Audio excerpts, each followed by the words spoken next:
I wanted to catch that too because that was solid gold, but we missed it. So, anyways, yeah. Todd trying to put on his headphones. Was Todd episode 1? Todd was the inaugural episode of The Industrialist. The inaugural one. How funny was that guy today said all of his buddies were texting him because his name was on here. Oh, yeah. I was a little alarmed. Yeah. Now, I've had people ask me why I haven't been on here. Really? I think it's because your podcast has come a long way since then. Yeah. Yeah. Well, that's why we're kind of refreshing it, but now it's like we've already told your story, so now let's just hang out and shoot the shit. Yeah. So we did that with Gwen. Gwen was a little more like he was all state of the market. He was like getting all cheerleadered up for the iOS convention. Yeah, I won't have that energy. No. Then we were just running out of episodes, and one night I was like, Rich, can you be at my office at 8 a.m. tomorrow? He's like, yeah. Yeah. So these are kind of fun though. I like this format. It's kind of just there's really no script. It's just yeah. No, both of those were good. Yeah, it's fun. So anyways, Lottie Toddy, the inaugural guest. Yeah. We've come a long way, man. The podcast has taken off. Congrats. Yeah, it's fun, man. It's good. Listen, P1, what do you call it? P1 since day one? Yeah, since day one. Yeah. No, it's good. I'm really excited to hone in our gambling this year. Yeah. So, that's, we were kind of loosey-goosey, kind of brought Jeff into the fold on gambling. Now he's like full-timer. So yeah, we're going to really dial it in. Yeah, he's got some pretty interesting bets when he's going off into minor league football. And yeah, everybody's giving him a lot of shit for that. But I was like, we were at ICSC and some guys like, hey man, your brother's picks lately have sucked. So, yeah, we were like, you're a dude, what the fuck? I was like, who bets on UFL? Yeah. Like has any clue what's going on? So I'm a huge sports guy. I've never watched a UFL game. So it's funny. We did our episode earlier today, and we were talking about UFL. I go, who even fucking won that thing? Yeah, like I have no idea. Like no clue. Yeah. I just noticed. I looked up one day on it. It was like Max Duggan was playing there. There you go. So TCU Fort Worth guy. Yeah, a little Fort Worth action. Yeah, which is wild that like he went that far down that fast. Yeah. I would have thought he would have made it in the NFL. I mean, who was the guy that played for the Saints forever that backed up Breeze? He was a Southlake kid. Yeah. Huh. Yeah. I know who you're talking about. Well, I mean, like, you telling me Max Duggan was as good as him? Right. Like, yeah. Wasn't he a Heisman Trophy runner-up? Or he was in the mix. He was there in New York. Yeah. Yes. Yeah, he should have had a run. I thought after the Kansas State game, I was like, even though he lost, I was like, give that kid the Big 12 championship. After watching him just will himself to try to win that game, I was like, give that kid the Heisman. Yeah, you're talking about Chase Daniels. Chase Daniels. There you go. It's Todd, the sports encyclopedia. Jeff would have been disappointed if I hadn't. Where did Chase Daniels play college? Missouri. That's right. Yeah. Yes. Missouri. Yeah. Missouri Tiger. But no, man, I'll tell you what was really cool. Yesterday, they asked Devin and I to come. The Tech seniors were at they were having like a offsite thing, and they were in town, and they asked Devin and I to go talk to them about just their future or whatever. But the Sammy Morris's strength coach from the New England Patriots is now the strength coach of the Dallas Cowboys, a guy named Harold. And he was there, and he spoke, and that was pretty badass. Yeah. That guy was really good. Is he jacked? Oh, yeah. Well, it's funny. We were looking him up me and Devin were looking up afterwards when we were standing in the valet line, and it's like, that guy's 55? Are you kidding me? I mean, look, I was like, oh, you're like 41. Like, he looked great, but he was really cool. So I was like, well, that guy, I don't know, I hope the Cowboys can do it, but I feel like that guy can do it. Yeah, I don't know. He was very inspiring, let me put it that way. Well, they need something, man. Ooh. So, yeah. It's been a long, disappointing, nasty run. We're talking about American football. I know. Well, sorry, man. No. For me, it's like I would like to get involved, but they're so bad. Yeah. Oh, yeah. I agree. Like, it's very similar. Like Manchester United, it's like every year there's this build up. It's the same thing. Is Manchester United the Dallas Cowboys? Yeah, 100%. Biggest football team in the world, the biggest budget. You can buy Soccer. anybody. Yeah, soccer. Biggest soccer. Biggest soccer. You can go out and go get whoever you want. And everyone's like, oh, we're going to win the Premier League. And then it's like you finish mid-table, like mid-league at best. Yeah. Barely get to Europe playing, which is the equivalent of, I guess, getting to the playoffs. Like you just eke in some years, just eke in, and then just get steamrolled immediately. And your payroll's bigger than everybody else by $100 million. So they have no salary cap. No, there's something called financial fair play, but I don't understand how it works. It's like very, like the money's coming in, the money's coming out, and like they buy players and you amortize it out. And there's certain levels that you have to be at. I would say it's probably closer to like the baseball salary caps. Yeah. So, but no, it's the same thing. And it makes it really hard to watch. Like people like you guys, like that your age in the 90s, the Dallas Cowboys were unbelievable. Yeah. And it's been 26 years. 30 years of like pure misery. Yeah. There's only so long you can hold on to that for. Did you see Michael Irvin's rant?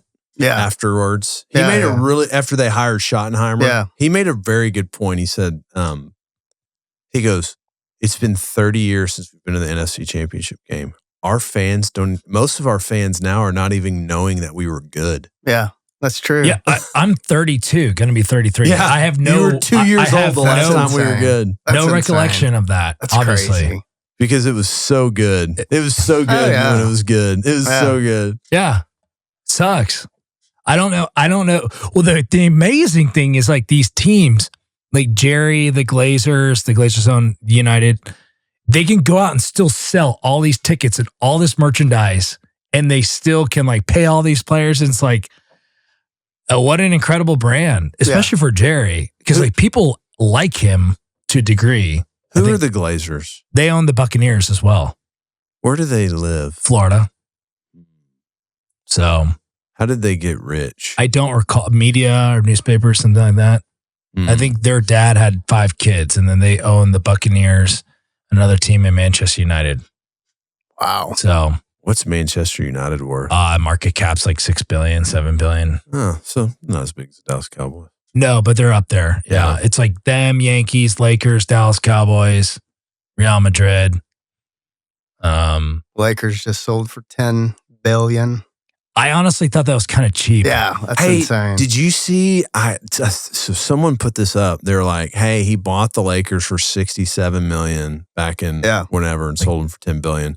They're like, "But if he would just put the money in the S&P, he would have beat it." No way. Really? That's what someone put up. It was like some post. That's wild. I mean, it's on LinkedIn, right? So it's real. I wonder. Hold up. I wonder if you did it live on ChatGPT. Yeah, you can talk to ChatGPT now. That's cool.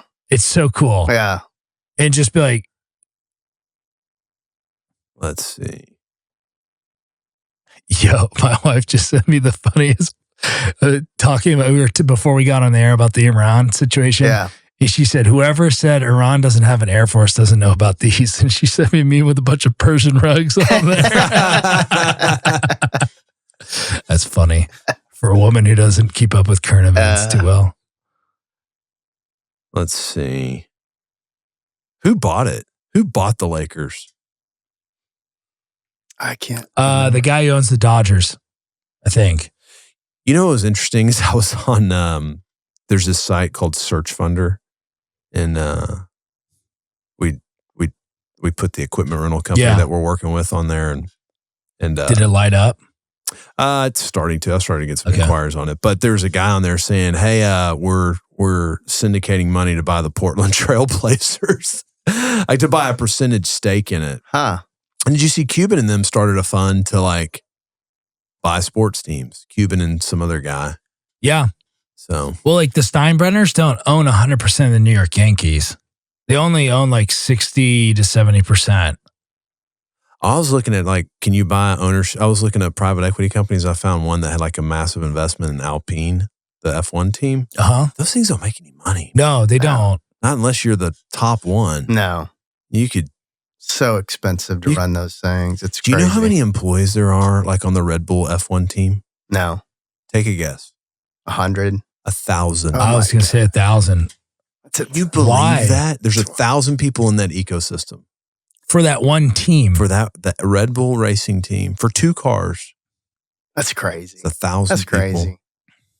Well, how much does it cost for a little sticker that's like 6 inches? It's like, $7,000. yeah, it's Yeah. it's wild. He knows that number off the top of it. Oh, okay. But it's so funny. The first time I ever went to one of those, I've only been to one, but I was like, oh, let's go get an F1 shirt. It was like $185. I was like, Just for Red Bull, Yeah, like F1 or on the back or whatever? McLaren or whatever. I was like, Stupid. jeez, never mind. Give me the guy outside the parking lot after the show's over that's selling them. Yeah. $35. I'll Yeah. just take it.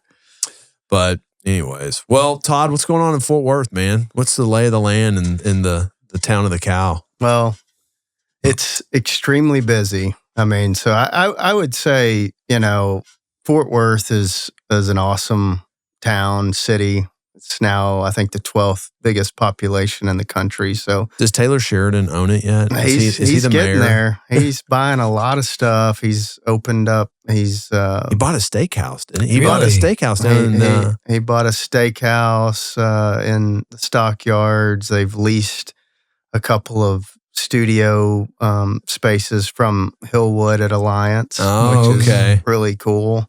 A couple of front load buildings are now going to be Paramount Studios. Wow. So Hillwood's making a jaunt into the studio space. So that's kind of cool.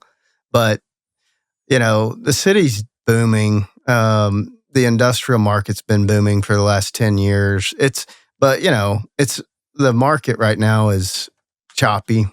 It's just, I think it's a lot of it's just with the greater economy and all the instability in the world right now. So I think, but it's moving. And you, as a broker, if your head's not down and you're not in the game, then you're going to get left behind pretty quickly. And What do you think? What are you seeing as choppy? Like, what's tenant activity? I think there's certain spaces that will move, but I think if you're a landlord and you're not willing to make a deal, then you're going to be in trouble. Yeah. So we represent all sorts of landlords, institutional, non-institutional, and we have some landlords that are in deal-making mode, and those landlords are making deals. Yeah. The landlords that are taking a position that we're going to still be proposing deals like it was a year and a half ago, they're getting left behind a little bit. So you see that out there though right now. Oh, for sure. Yeah. Absolutely. And honestly, I think there's a lot more smoke than fire. I mean, there's so many inquiries. I mean, it's insane. So we spend so much time responding to inquiries, but trying to figure out how many of those deals are real deals is really a full-time job. I think it's a good sign because in a bad market like 2008, 2009, you think back to that, or I do at least, and we didn't even have those inquiries. So Yeah. that's the difference. Now we have inquiries out the wazoo. So the inquiries are there, the deals are there, and deals are getting done. I think the absorption numbers for this quarter in Fort Worth are going to be really good. There's a lot of big deals happening, and those do skew the market a little bit. But it's interesting because the iOS deal, as you guys know, that comes in, and David comes in on here, and he can speak that market way better than I can. He's great at it, but I do think there's a lot of inflated rates in that world, and I think we're starting to really see that because we've got a lot of those listings too, where now companies are reluctant to spend some of where those deals are going. Especially, there's a disconnect between infill Dallas rates to Fort Worth rates. It's just not there. Yeah. And so I think you do have, some brokers that do deals in infill Dallas, and they try to apply those rates to Fort Worth, and they just don't apply. And so I think you're trying to find where that balance is. And so it's interesting, but I'd say activity overall is good. I'm optimistic, but the choppiness comes from there needs to be more deals coming from the level of inquiries that we're getting, and it doesn't translate. Well, what's driving the inquiries? Was there a bunch of like tariff stuff? Oh, yeah, for sure. To start with. Yeah, I mean, right now, like we've got a listing in South Fort Worth that's a heavy manufacturing type of listing. And I mean, the number of Chinese companies and some Canadian companies that are trying to get in to beat this deadline because the state of Texas, they passed a law where as of, I think, September, any company that is Chinese owned cannot buy property in Texas. It's not just when is this going to effect? September 1st, I believe. Oh man, so they're trying to buy some stuff. Oh yeah, and it's not just government Chinese. I mean, it's any Chinese entity. So I think it's foreign nationals, and there's a list. There's a list. It's not just China, but all the deals that we're seeing are really Chinese related companies for the most part. But not only that, they can't even do a lease more than 1 year, which that part makes no sense to me. Oh, wow. That's crazy. Yeah. So the lease part so makes they can no buy sense. a building, but they can only... they can't buy it at all. Wait. Nor can they do a lease of over 1 year. But they could buy it today, right? They could buy it today. So there's a mad rush to try to close before September 1st or get a lease done before September 1st. Yeah. So we've got so many deals right now from these Chinese How's type your Mandarin? It's getting better. It's getting better. But yeah, I mean, it's crazy because they're really trying to get in before the law comes into effect. And it's crazy because I've never really seen anything quite like it. And it's, but the weird part to me and all these laws that are coming into effect, they really don't have a lot of common sense to it. I get the fact that you don't want a Chinese entity owning property, but the lease part makes no sense because they're employing people that are Fort Worth labor. I'm using Fort Worth as an example. Sure. Fort Worth labor. They're paying Fort Worth taxes. They're buying meals in that area. Why are we limiting them to a 1 year lease? It makes no sense. I don't get that, but it's just, so that part just is bizarre to me. But you have people that are making these laws that don't understand common sense. It's the same ones that tried to pass this law to shut down these 6,000 head shops or whatever that got nixed today by Abbott. Last night. Yeah, we talked about that earlier today. Yeah. I think that's part of we were also talking, that's part of the Aldison's bigger plan. Like they got to have the weed pass to get the casino to pass. Yeah. You can't have casinos without weed. Yeah, is that like the older brother just making a mess so younger brother can get away with something later? Yeah. Well, then Dan Patrick comes out today and is just annihilating the governor of the state, which is wild. For politically, I think that might not be a good move by him, but we'll see how that plays out. But either way, going back to your question, there has been a mad rush of these foreign companies trying to plant a flag here, and it's all tariff related, obviously. Yeah. But I do think it's kind of when Trump put these laws in, or I think it is kind of that effect that no one really understood because we're trying to get all these American companies back and onshore back to the U.S. But I don't think we understood that as a result of that, we're going to see all these Chinese companies trying to plant a flag here as well, which makes sense. But that's been a huge part of the demand that we've seen. It's crazy, which I think from a real estate perspective, as a broker, you want to see that demand. I don't care where it's coming from. If you can. The big thing is trying to satisfy the credit because it can be, these companies come in and they're trying to say, well, we're $1 billion Chinese company. They're effectively a startup here. You can't go chase that credit. Right. So you're trying to figure out how do you underwrite that credit? You don't. So you're trying to figure out how you securitize that lease. And oftentimes they're ready to put down a massive cash, security baby. deposit. Yeah, they're ready. Straight cash, homie. They're ready. So it'll be interesting to see between now and that September 1st how many of these deals are real.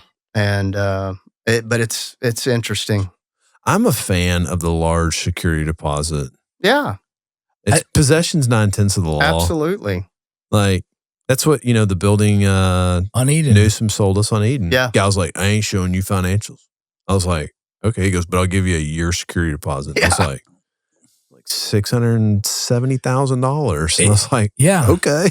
Yeah, This is better than some piece of paper you could have fabricated. absolutely. Because the piece of paper, 9 months later, you have a rampant drug addiction and run through the whole thing. Yeah. Or Absolutely. divorce or whatever. And we have no control of your personal life. And That's how you operate the absolutely right. business. I can't tell you how many times we've seen over the years just doing this. You have a financial statement, to your point, that they've got $1 million in cash, and that money goes pretty damn quick. Yeah. If you've got a bad operator or someone that uses the money for personal use or something. So Yeah.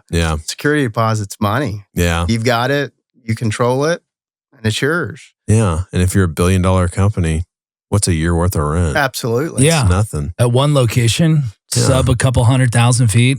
Yeah. Yeah. I mean, it's not like you're talking about million footers. I'm sure you have that in the listings, but not every single one of them's 900,000 feet. Right. So Absolutely. yeah, But yeah, so it's interesting, but I mean, it's been wild because to your point about that size, I mean, Fort Worth has just seen so many mega deals. that's crazy. It's just been mega deal central, and it really has driven, the market to become what it is and all that, credit to the Ross Perot Jr. and everything that's happened at Alliance, but that place is it's like an island of itself, and it's just insane what's happened there. But it's bled into Fort Worth, but it's crazy to sit back, and I've been doing it 21 years, and to see how it's changed. And you couldn't get an institution to touch Fort Worth even 10 years ago, and now, I mean, it's just insane. So it's fun. And now, you got the brokerage market is really competitive, which is great. I think, but you've got a lot of brokers trying to plant flags in Fort Worth, which is inevitable with the growth. Yeah. And so we're seeing a lot of that. And so we're just keeping our heads down and trying to do what we can do, So it's a lot. What are blocks of space? Is there like a delineation in blocks of space that are moving and ones that are not? Yeah. I mean, it really has been, that ironically, that 1 million square foot range has just been insane. Like busy? Like Oh yeah. Those things have gone crazy. And now, like right now, I think in DFW, there's 9 million square foot deals in the market right now. That are out there now. They're moving slowly. They're not moving at the pace that they were, but what kind of users? Is it more e-commerce stuff, or there's e-commerce, but a lot of the deals recently that have gotten inked are data center driven deals. Google, those types of deals. So there's a variety of those deals that are out there, but that size range has been very strong, and I think that's just a testament to DFW and the logistics here. And then you get into a gap where for a long time that 500 to 700 plus, just under the 1 million foot, was really tough. Yeah. And then you get underneath that, and like, for example, north of 820 up to Alliance, if you had a company looking for 100 to 300,000 feet, there was over 32 options. It's a lot of space, unprecedented amount of space for Fort Worth. So, we'd be touring space with a tenant rep broker, and their tour book is like a Bible, and it's kind of, you're a little bit dejected. It's like, holy cow. Yeah. How do you differentiate yourself? Yeah. I think a lot of that is where, you hope that there's not a landlord that's going to drop their pants, because that just taints the market. Yeah. And landlords typically don't want to do that. There's only been a couple of comps that have really shown that, but the good news is to differentiate yourself, you just have to show, hey, ingress, egress. Yeah. We've got, these certain amenities around us. It's close to the intermodal. There's just certain things that you're going to have to pitch. But at the end of the day, it's hard because you go into some of these buildings and they have some of the same features. Yeah. Same clear height. Same Class dock door. A distribution facilities are all about the same. Yeah. There's like no like pizzazz wow factor like in one versus the other. There's not. 32-foot ESFR, Yeah. 32-foot clear ESFR. That's right. Yeah. What's the difference between 115 and 118,000 feet at that point? Right. Like.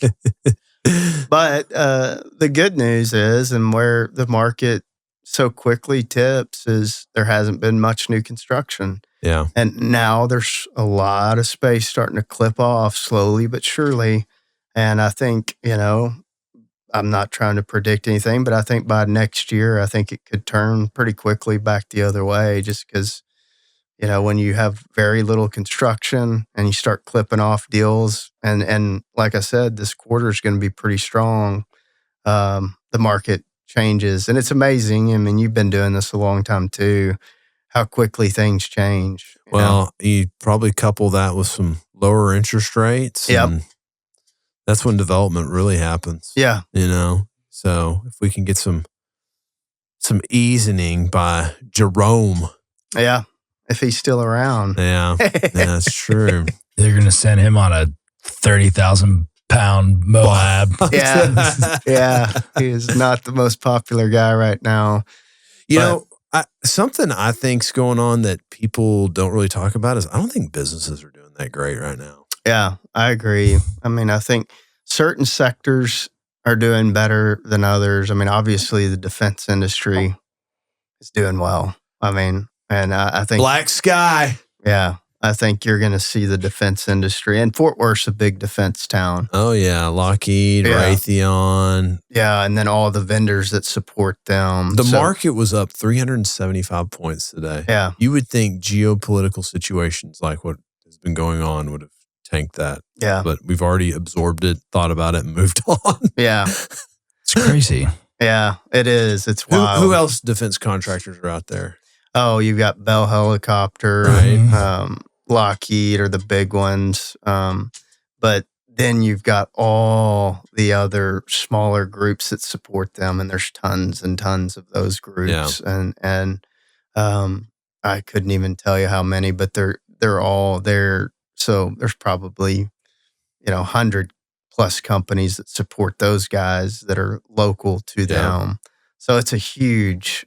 And there's several more much bigger groups that I'm not thinking of. But Airbus and Grand Prairie. Yeah, I mean, it's a huge defense base there, so that part's doing well. But I do agree, generally speaking, companies are challenged right now, and I think but it's just trying to weather the storm. And I think the interest rate thing, I mean, you talk to manufacturing clients, and we don't think about this because we're so fixated on interest rates to buy buildings, but they have their interest rates to go buy another piece of machinery. Yeah. I mean, when the interest rates were low, it's like not a no-brainer. Yeah. And now, for them, and I've got some manufacturing clients, and they're just like, I'm not going to go do that because, it's totally different math equation. I guess they could do a capital lease, but that's still just an amortizing payment anyways. Yeah. That's all it is. Yeah, so it's definitely changed, but who knows? We'll see how this geopolitical thing plays out. But I do feel like, we're on the upside of some good things, but one triggered event can change everything, and that's what's a little bit scary right now. And people, I've always stayed close to the news. I think some people, there's two ways to look at it. You either put your blinders on and just go do your job, which I think's a fair way to look at it. I've always stayed informed because I think decision makers generally, or at least the ones I work with, they want to hear about it. They want to talk about it. They want something to talk. Yeah, they want to know your opinion. Yeah, they appreciate it. I think. They just don't want to hear. When I call on people, they don't. Real estate? Yeah. Yes, no? Yeah, you got to have more to talk about than just, hey, know the comp next door or something. I mean, they want to hear opinions of what's going on out there. So I've always tried to stay in the know about it as much as I can. And I think people appreciate that perspective, and you got to do it in a way that you got to stay pretty neutral. Yeah. You can't go Yeah. in and Yeah. Or you got to take, Or you got to have a Trump hat and a mask. Yeah, right. Just know your audience. Yeah, exactly. That's it. Be a chameleon, because if you go in and the guy's clearly a Trump guy, then go be a Trump guy. Yeah. If the guy's not a Trump guy, then you can't go in promote. You got to play to the audience. I bet you don't run into a lot of non-Trump guys in very few in Fort Worth. Very, very few. I remember when COVID first happened. Just first started. I went on a tour, didn't know what the hell to do. I mean, this was when, and I wore a mask. I mean, this was like day 2 of it. And I mean, this guy literally wanted to fist fight me for wearing a mask. He's like, "Why are you wearing a mask?" Yeah. He's like, and I'm like, I thought we were supposed to be wearing a mask. He's like, "Are you sick?" I'm like, "No." And I mean, but that was the sentiment. And did you whisper to him like that? Yeah. No. I was scared. Why are you wearing a mask? I thought we were supposed to wear a mask. Sir. I was Are you scared. sick? No. Are you sick? Yeah, I was nervous. That's so funny. We were at the Starbucks in San Antonio in the airport the other day, and like every person there's wearing a mask. And every barista is. Wow. I think that's the MAGA hat for the left, right? Yeah. The mask. Yeah. I think you're right.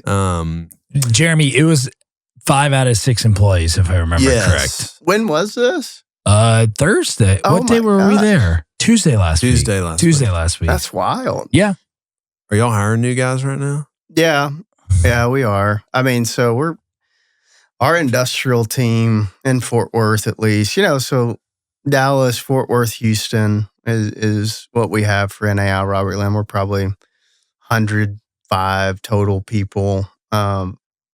Fort Worth for us, our whole thing's not being on top of each other. Yeah. And we've got a really good team. And so would we hire somebody? Yeah, if it was strategic. But the last thing I want to do is hire someone that's going to put Jeff or Michael or Joe in a position where, we're suddenly competing with one another. Because I think team, it's hard to build a team.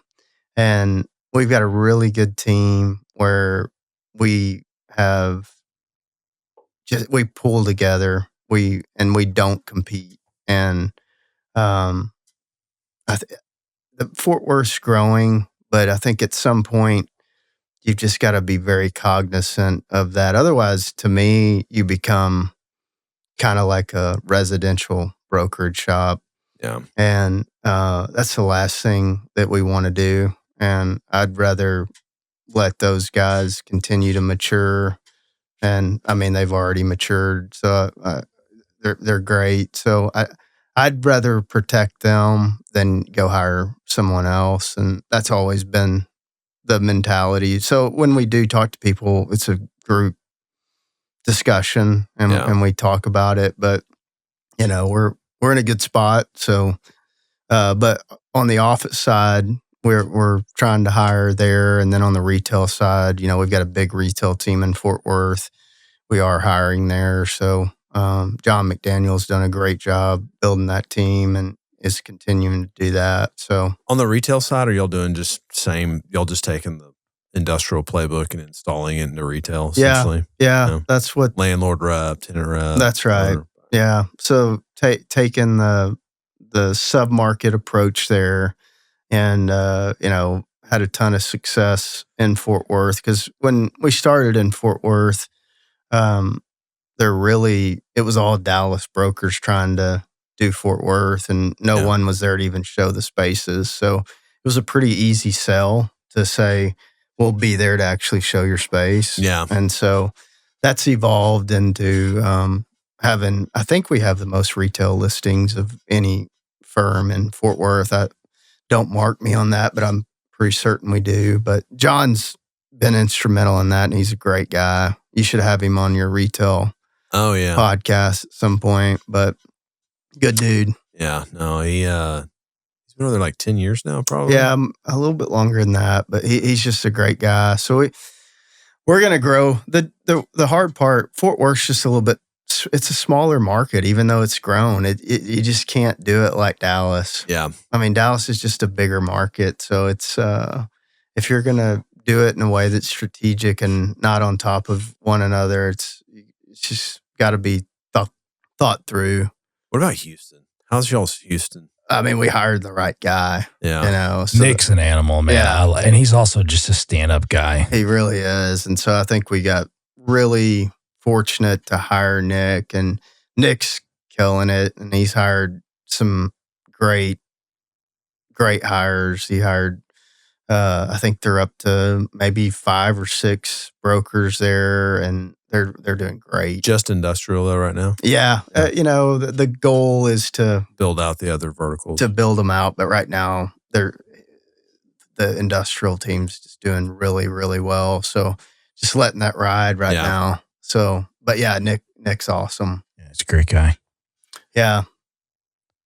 I think brokerage teams are like the hardest thing to balance. I agree. Like it's like, how did y'all get to where it was harmonious? Well, I think the key, honestly, is you can't have ego. Yeah. And I think with, when I hired like Michael, and he's been there like now 18 years, he came in as my junior or whatever, and Jeff was the same way. But I told, the last thing, the thing that you can't do is you can't hold them down. You can't keep them as a junior forever. So I set it up to where they would become my partners, and that they would have the opportunity to do as much or more than me at certain points of their career once they got to certain thresholds. And I lined it up to where, once they got to certain thresholds, these certain things would happen, so that it was all laid out. So there was never a point where they felt like they were being held down. And so, as those things happened and they had hit those thresholds, I was proactive with it too. I didn't just have them come to me and say, "Hey, now's the time." It's like, "Hey, no, let's move forward to the next phase of your career and get you to a point where, you're really becoming your own independent broker, and you control your own destiny." And we work together. The value for all of us is we share information, we work together, and we get along well. I mean, they're like brothers to me.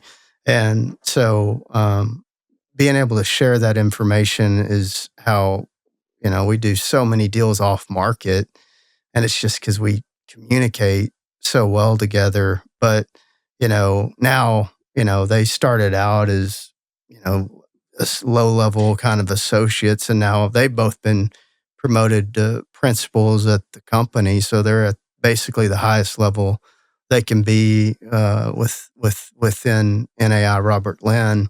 And that's a testament to them. That's not a testament to me at all. That their hard work got them to where they are. But I laid it out because the trick is, if you don't do that, then number one, people are always recruiting. Yeah. And they're going to come in and say, "Well, you're just the junior guy." And that's part one. And then part two is they're always wondering, "Well, why can't I get to this, or why can't I do what you're doing?" And I think that's where people go wrong. Yeah. I think they try to keep people at a lower level than them. And some people just can't handle that, and that's okay. I think where you have to make the adjustment is if that's what it's going to be, then you just need to keep associates and keep cycling associates in and or interns or something. But if you're really trying to build like a long-term team, you've got to keep rising those people up. Yeah. You think you could ever get Newsom to come on here? Is he not? He's not willing. He's a very private guy. Yeah. But the funny part is, and I've told him he should because he's such a likable, he's awesome, funny guy. But he is private. So I mean, hey, to each their own, and he's a big boy, so he can make that decision for himself. But I wish he would because he's hilarious and he's funny, and I wish he'd do it. I asked him. He's like, "Oh man, I'm have to respectfully decline." I was kind of like, respectfully. I felt like I tried to kiss a girl, and they're like, "Oh, hey." No. Well, he's like very well polished, so it's like it kind of probably comes up like that. Well, it's funny. I don't ever gather from him that he's a real private person because like every time I have a conversation relationship with him, it's very it seems very candid. Yeah, I think he's private to the outside world. I think if he knows you, he's super open. Yeah. Cool. But we didn't know he lived in Dallas until I bumped into him at Mass one Sunday. Yeah. And I told Jeremy, and I was like, I saw Newsom at church. And he was like, why? Yeah. He's a Fort Worth guy. I'm like, I don't know. No. And it took time to come out because he's like, yeah, I live in Dallas and I have for ever. He said, I'm a Dallas guy. Oh, yeah. He said, I just love working with Todd. Oh, that's cool. So that was surprising. I don't think I found that information out until the end of last year. Yeah. Now he will definitely bitch about that commute for sure. But he told me like it was no big deal. I was like, come on. No. He's figured out how to make it work, and but yeah, he is.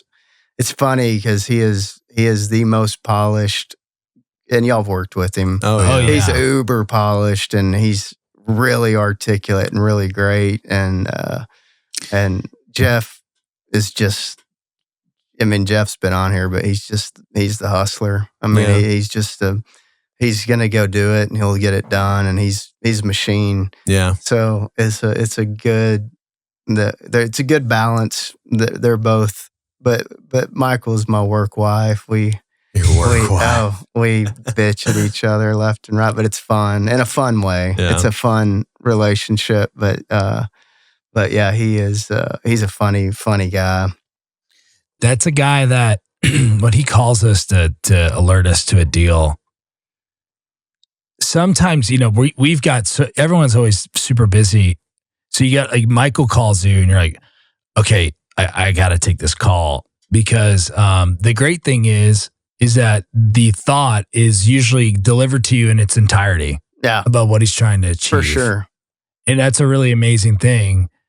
As deal guys who just get submissions that look like, napkins crumpled up. Yeah. It's like, a breath of, sometimes you're like, oh man, there's so much information coming from him. Yeah. It's in its completeness. You're like, okay, I have to sit here and appreciate it in its totality, the 5 paragraphs that are coming through.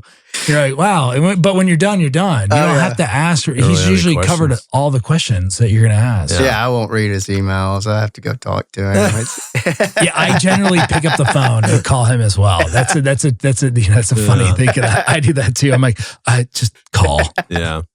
But no, we thoroughly enjoy working with him here. He's helped us multiple times transact on unbelievable pieces of property that we've for sure. Yeah. So he's also just a great human. Yeah, he's a good dude. Really good guy. What are you excited about this year, Todd? I'm excited to honestly, it's funny because I've been doing it 21 years. The beauty of the business is the sky's the limit, right? Yeah. But man, when you do it for this long, the the goalpost keeps moving. Yeah. And the hard part about that is if you're driven and ambitious, which and competitive, when you keep moving that goalpost, man, it can be a curse in a lot of ways. Because so I'm excited to try to just be content with just going out and blocking and tackling, and not let that goalpost kind of get in my head. Because I think the challenge sometimes, our business is all between the ears. Yeah. And it can be a total mind F at times, because at least for me. And so I've had some very blessed years, and the trick to that is you have to get up and say, now I got to go do that again. Yeah, you can win the Super Bowl in this business, and then guess what? You got to go to practice the next day. Yeah, absolutely. We don't have an off season. No. Mm-mm. And so you have 21 years with no off season. It can. You need a real estate ice bath right now. Yeah. But the problem for me is I just can't stop, and I love what I do, and I love working with my clients, and I love working with the people I work with. But I think just trying to find peace, and that, I don't need to keep pushing the goalpost anymore. I'm good. And Have you found that? Not yet. Yeah. But that's what I'm excited to try to find. Let us know when you find it. Yeah.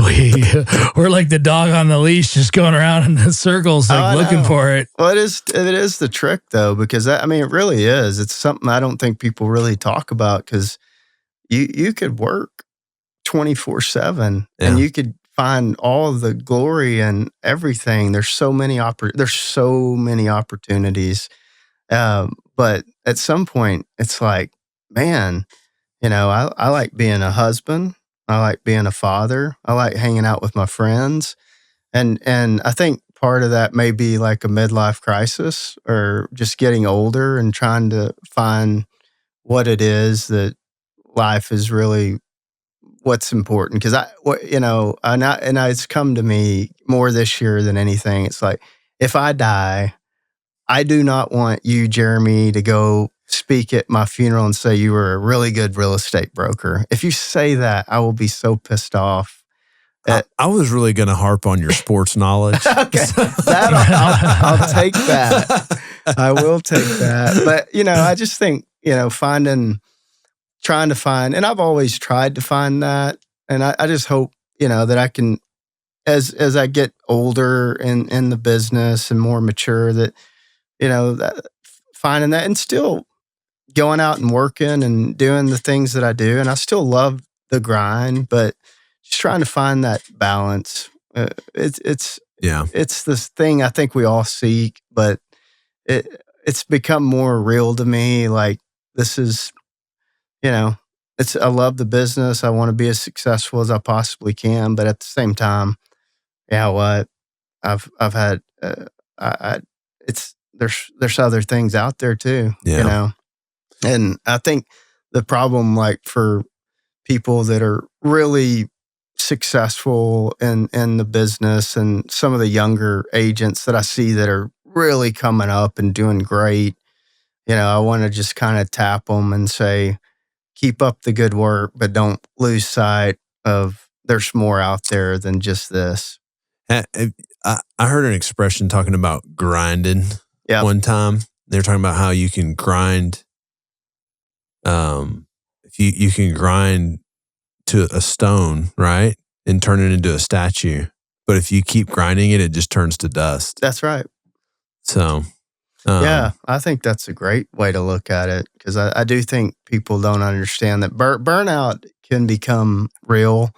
And I think last year, I had a really blessed year, but man, at the end of last year, I had like legit burnout, and it was like, wow, this is real. And I'm not kidding. And I had my annual review with, I do that every year with George Dutter, who's our CEO, and he's awesome. But, and I was just like, and he's like, oh, you had a great year. I'm like, I'm not doing that again. And it's not that I'm not doing that again, meaning I'm not doing the deals again, or I'm not going to do what I've done before. It's more, I've got to be able to pace myself more, because it's, man, you go fast and furious, and sometimes you lose your mojo a little bit. And so I'm just working that, and it's fun to try to find, because I love it, and I have a good energy about it, and I always have, but just finding a new energy with it. I think we're kind of working on what I call version 2.0 here right now, and I'm kind of excited about that. I feel like you took your real estate ice bath the last 2.5 years. Yeah. You like changed the flavor profile on what you were doing 70% of your day. Yeah. It's, we kept getting into this conversation of like, what do I want here? And I'm like, oh. Yeah. Then he would look at me and be like, what do you want? Well, I'm like, well, I need more time to mature into all this. And so I'll power you to get you there, because I got a lot of energy, but like you still got the wheel there, my man. Yeah. So no, it there's a lot of things that, like, you gotta kind of change perspective on, right? You talk about you want to be a good husband, you want to be, it's for me, there's some challenges at home with some stuff that Tammy's going through that you know about, and so I just got to adjust my life around that, and absolutely. And but I don't know. I think my biggest thing is like I feel really good when I take one thing at a time. Yeah. Where normally I'm like, Yeah. At least that calms it down. But you feel like you got to get back to everybody all the time, and be so responsive. And at some point, it's just like, yeah, your mind gets conditioned after so many years, and I guess reps of being that responsive. Yeah. And then it's like, it almost like turns you into a little bit of a robot. Yeah. And it's like, man, I don't want to be a robot. I want to be a human that does real estate.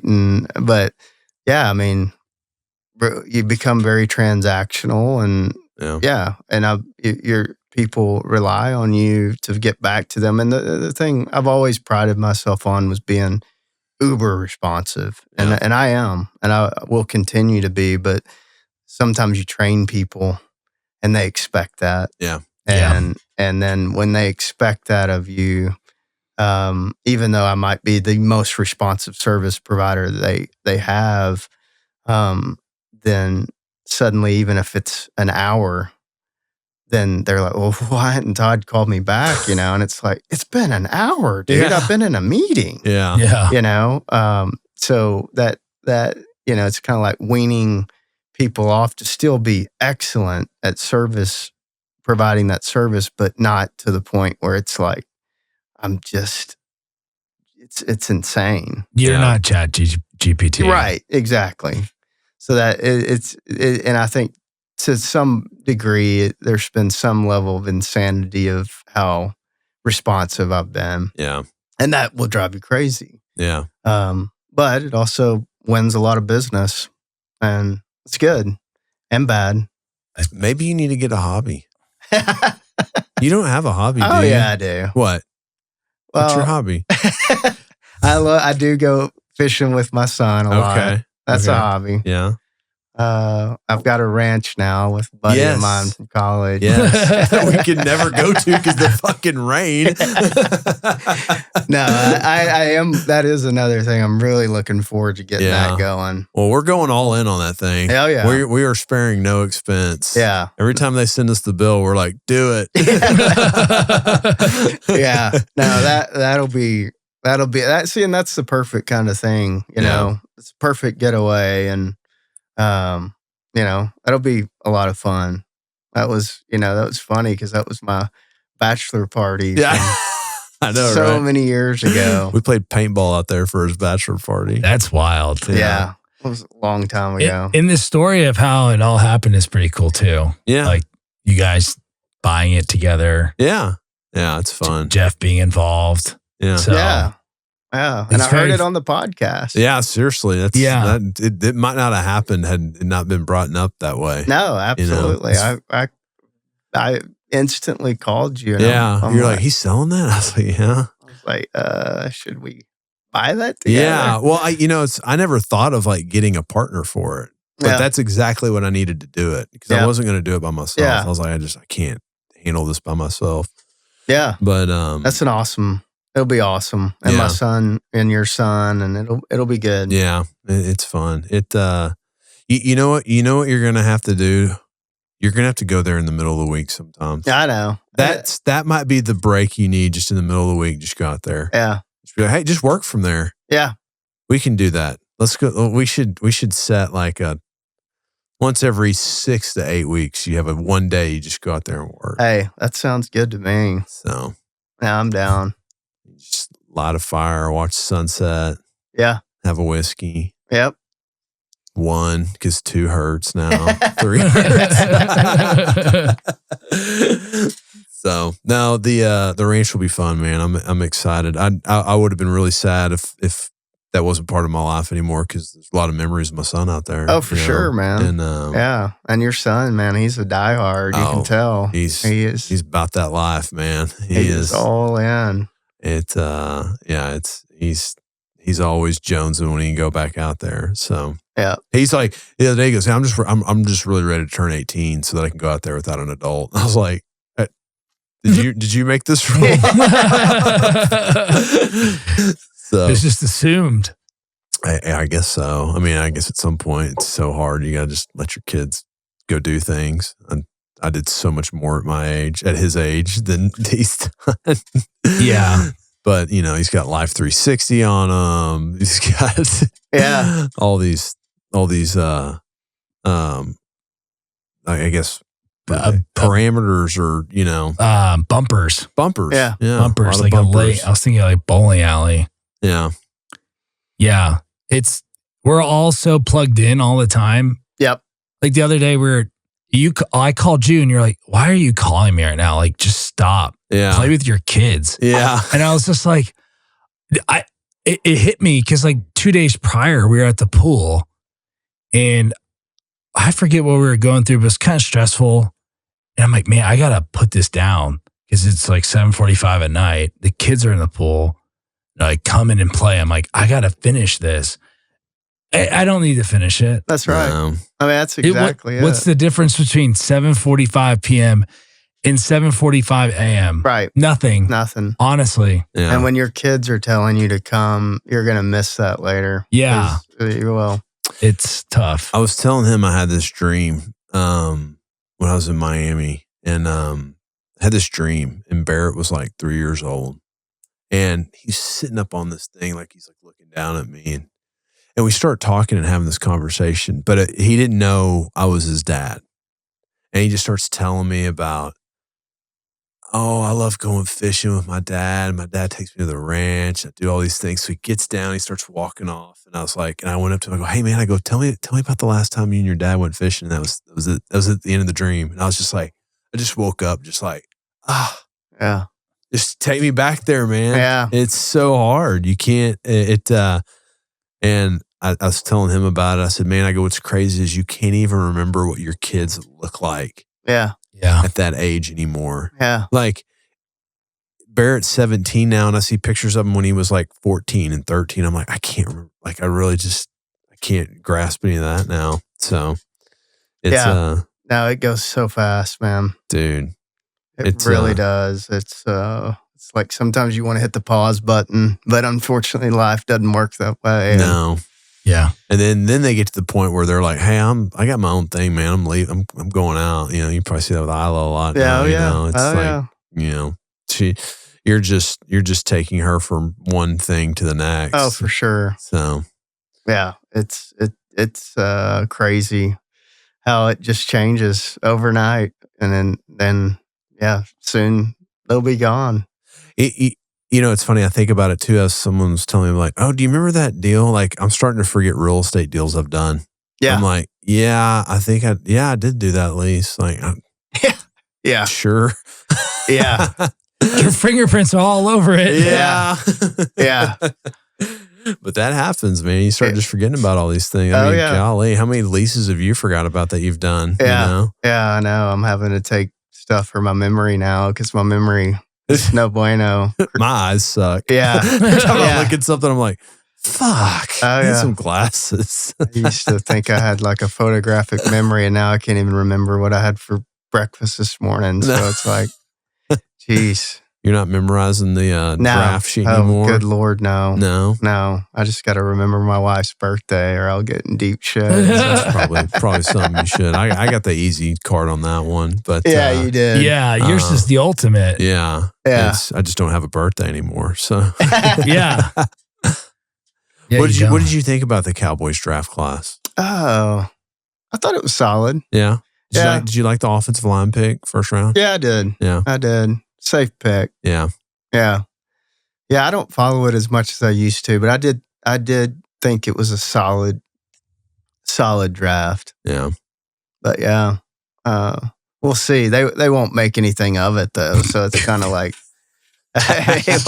what difference does it make, I had no problem with the pick, really, but I was at the Cowboys Club for the first night of the draft, and when they drafted, I feel like the air got sucked out of the room. Everybody wants a position player. Yeah. But that dude, I think that guy's legit. Yeah, no, he is. Yeah.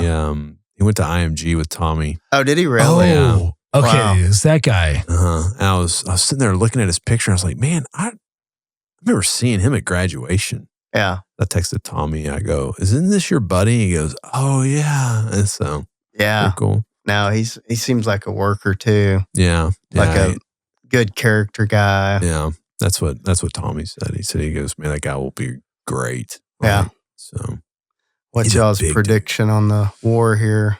Oh, they're on? I don't know. Yeah. I mean, like, does Iran really want to step into this? Well, I think. No, I follow this way too closely, but I think their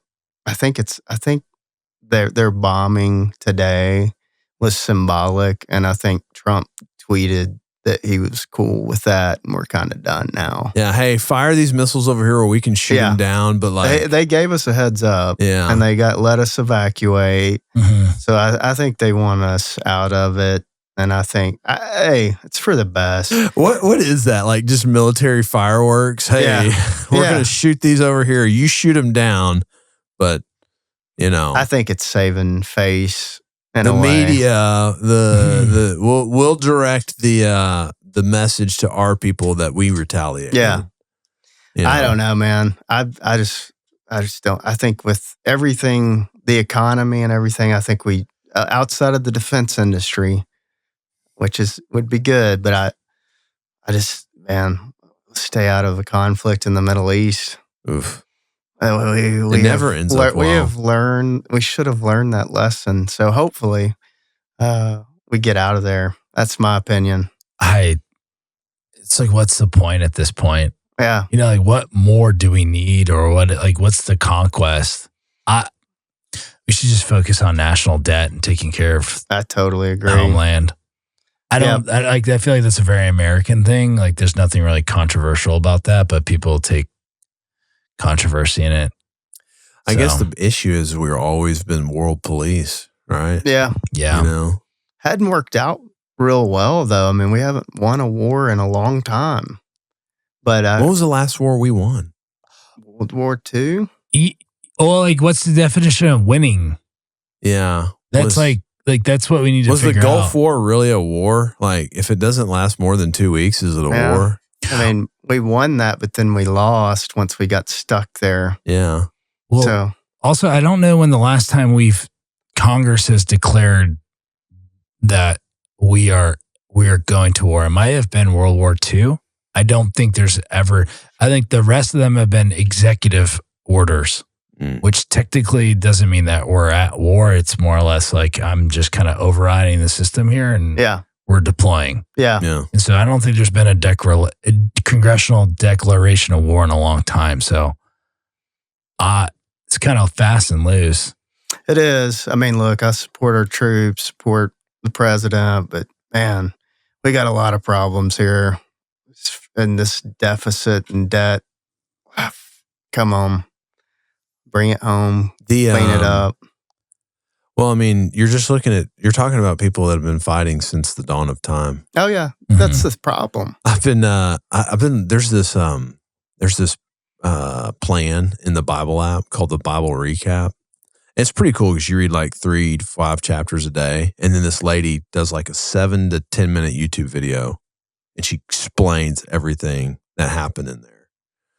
And it's just like, Ishmael and Isaac, that's Muslim and Jew, essentially, but they were they're brothers, and one's, you'll start many wars, and and the other one, you'll bring the Messiah or whatever. But it's just wild. Like, okay, we're still fighting over these things. Yeah. It is wild, and I think sometimes you lose the human aspect of it, or sometimes because you just read the headlines. But I mean, I think the majority of people, no matter where you are in the world, all they want to do is go to work, come home to their families. They don't want this. No. I mean, my wife's family is from Iran, and so I have not met these people, but it is like they're good people. Yeah. And most people, there's a huge Iranian American population here. Most of those people are really good people. Yeah. And so it's like, now the regime is not. I totally agree that there's a lot of death to America, and all that stuff is insane, and that should be stopped. But the sad part is the collateral damage that's done to the people that don't want this at all. They don't want anything to do with it. Yeah. And the same with the Israelis. They don't. I've got a ton of really good Jewish friends, and they don't want this. No. Tel Aviv's getting destroyed right now, and it's just like so senseless to me. Now it's way bigger than anything I can think of or imagine. It's just sad though for the people that are just trying to go to their families and have dinner at home, and they're having to survive that. And that's where sometimes I think it gets lost for people. Well, I think it gets lost because it's never fought on our soil. That's right. Yeah. Like, we don't ever have to see any of it. Yeah, I know. And that's what's really sickening though, is just, I wish we could just have some peace. And I mean, because that's the one thing about Trump is he just wants to make economic deals. I mean, he could go make deals with these people and let's just get this engine roaring. Yeah. And I think that's what he ultimately does want to do. So, but man, the scarier part is, you got China and Russia and everything else. Man, this thing could get drawn into a much bigger deal. I don't think it will, but let's just hope to God not, because that's when it does come here, and that's when it gets real in a hurry. Could you imagine, like, Red Dawn? Oh, it'd be wild. Yeah. We don't want that. No. I guarantee you that. As strong as our military is and as great as our leadership is, we do not want that. Where are they going first, though? California? No one really has a gun. They're not probably coming to Texas. They ain't coming to Texas. I don't even know where the entry point would be. Probably Mexico or Canada. Yes. Canada. Yeah. But it's so, like, to get to that point in Mexico, like, you got to go through some shit. Like, it's desert, like it's cartel. Yeah. And like the border and you got to pay them. You got to pay them. And then like the border in Canada is like really, like, if you ever been up in the Northeast, I mean, it's like you'll get lost. Yeah. You don't know where you're at. And the Rockies are bad. Yeah, I mean, we are protected by the seas and all that. We got a lot of borders. We do. Yeah. But they've got some bombs that can get here. But I think cooler heads will prevail if we get to that point. But I hope this thing ends and we get back to getting this engine roaring. Well, like I said, the stock market thinks everything's A-OK. That's a good sign. Yeah. Futures are rising as Trump says there is a ceasefire timeline for an Iran-Israeli conflict. The good thing is like when he does, remember he did something very similar in Syria, I think again, 16 or 17. Yeah. Like somebody, I forget who was pushing the envelope, and he just went in, pretty much same deal, like carpet bombed a bunch of things. And I was like, hey, stop it. Like, I'm serious. I told you don't fuck around. You're going to find out. And they did. He even has like that blurb. I don't know if you ever heard on Rush Limbaugh. He says like, if they fuck around, they're going to find out. And you're like, whoa, the sitting president of the United States said that on the air. But like, I think the world understands that like, if you push that envelope too hard, he's going to bite you. Yeah. The bark will stop and he's going to bite. And then it's like, okay, we're done here. He actually bit me. Like, that wasn't cool. Yeah. And I think you got to have that too. Yeah. Because I do think there's something to be said for strength. You have to be respected. Yeah, absolutely. Yeah. And we haven't had that in a while. No. And I do think that is what we did probably, was probably necessary. So we'll see if he ends this thing, then he looks like a champ. Yeah. The thing that worries me is like the pendulum keeps swinging pretty, what I call extremely. And it's like he's got I guess you could say discipline or whatever words you want to describe this as, but like, once he leaves. Like, what's it look like after? Because we just experienced something that was very different, where it appeared that the administration got steamrolled all the time. Yeah. Or just did whatever. They were people pleasers in all realms. Like, oh, you want to do this thing? Okay, we'll do that. If you don't want to do this, we won't do it. And so I just wonder what the opposite reaction is if the American people are like, this yellow-faced dude or orange hair guy or whatever, like we're done with him. I think most people appreciate that side of him to a degree. I mean, I think a lot of people kind of freaked out on what happened this weekend. But you got to be respected. Yeah, yeah. And if you're not, like, well, I just like if the world see the next person as weak. I don't know, man. I'm a big JD Vance fan. I think. He could come in and not only be strong, but he's articulate and he's also not emotional in that way. I think he could be great, is my opinion. I think he's got 8 years ahead of him. Yeah. He just seems like a great guy. He does. I don't think anybody can out-debate him. No. He's a vet. He's married to a lovely woman who's an immigrant to this country, went to Yale. Yeah. Like, I mean, what a story, came from nothing. Yeah. No, he's got a really good future ahead of him, I think, and he can debate next level. Yeah, no, it's no one will whoever opposes him will not want to debate him. They don't want none of that. And the fact that he is able to maneuver with Trump the way he does and handle all of that is pretty amazing. I wonder, you think it's gonna be Gavin Newsom going up against him? I hope so, because he will steamroll. He will mop the floor with that dude. That guy just bothers me. I don't think Newsom is even electable by the Democratic Party. He has turned California into a garbage can. Yeah, but I don't think